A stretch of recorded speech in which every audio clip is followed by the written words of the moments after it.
As an ER nurse, I don't treat labels, I treat people.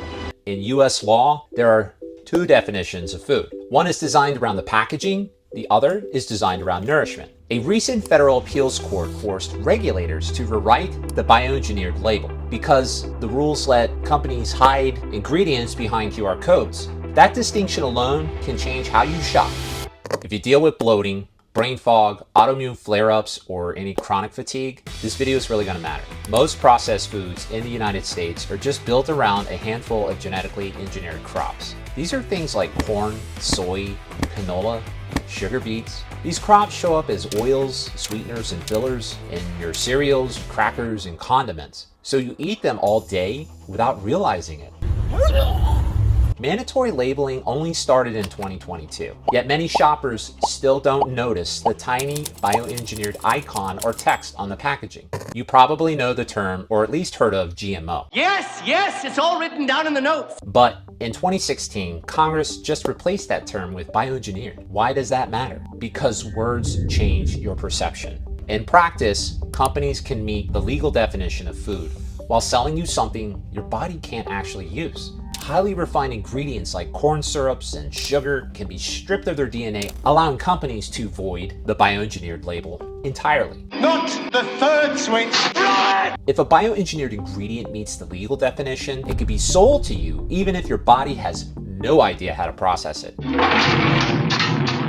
The vast majority of soy and corn in the US are genetically engineered. That means most of the center aisle in your grocery store contain a lot of these ingredients. It's alive!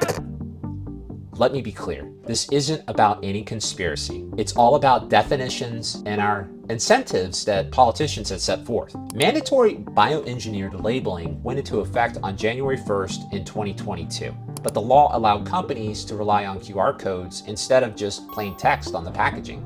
Everybody's favorite, it's shake and bake, and I help. Can't hardly see anything anymore. It's all fine print written by lawyers. It's got this nifty little code on here called a smart label. We're gonna check this out. All you have to do is hit the smart label for every single item you buy in the store. You get to sort through all this nifty information. I could see you doing this for everything you buy in the store. In late 2025, the federal appeals court ruled that excluding highly refined ingredients from disclosure violates the law. The court also ruled that QR code only disclosures just aren't sufficient. The term bioengineered stayed, but the USDA was ordered to rewrite the rules. Meanwhile, roughly 94% of soybeans and 92% of corn grown in the US are genetically engineered. Those crops commonly supply corn syrup, soybean oil, canola oil, and sugar. That's why the label is everywhere, yet the details are still so easy to miss. I want to try something really quick. Pause this video, go to your pantry, and grab a box of crackers, cereals, chips, anything in a package. Look near the nutrition facts of the ingredients list. Do you see the words, contains a bioengineered food ingredient? If you find it, comment below, found it with what it was. It's wild how often this hides in plain sight. As a registered nurse, I see the downstream of the effects in this system. Chronic inflammation, metabolic stress. I'm not here to scare you. I'm here to give you a practical filter. Government agencies state that genetically engineered foods are held to existing safety standards. The issue is that our food system rewards the shelf life, uniformity, and cost over nourishment. When the legal definition of food does not require nourishment, the burden then shifts to you to identify what the better options are for your health. Here's the simple system I use to avoid the trap. First, prioritize single ingredient foods. Fresh vegetables, fruits, meats, and eggs, they don't need a label to tell you they're food. Second, know when organic matters. Organic standards prohibit genetic engineering. If you're buying things like corn, soy, canola, or sugar-heavy products, be sure to choose organic or at least a certified non-GMO. Third, shop local. Farmers markets and community-supported agriculture let you ask how the food was grown and keep your dollars in your own community. Fourth, use the definition filter. If a product needs a legal definition or a marketing phrase like Pick it help lower cholesterol. Okay. Made with real ingredients. Pause and read the ingredients. The FDA allows companies to use virtually any natural product to create a flavor, and castoreum is taken from a beaver's anal gland. It's far cheaper to use castoreum than using actual strawberries. If it's just food like carrots or beef, you don't need to decode what it is.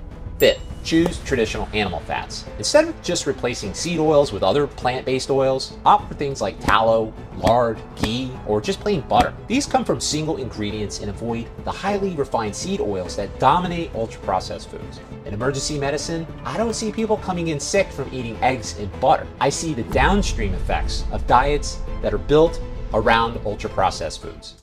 This isn't about perfection, it's about awareness.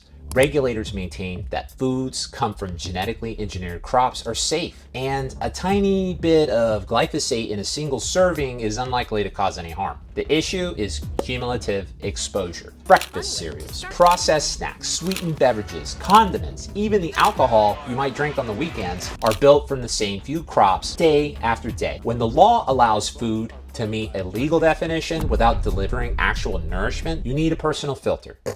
This isn't about being perfect. It's about recognizing that legal food and nourishment aren't always the same thing. Once you see the difference, you can make choices that support how the body is designed to work. If this helped you make sense of food labels and definitions, share it. Drop a comment with one simple change you feel more confident making after watching this video. And if you want more practical ways to cut through nutrition confusion, subscribe and check out the links below. Started running Derrick Henry. I know they was surprised that they ain't think I had it in me.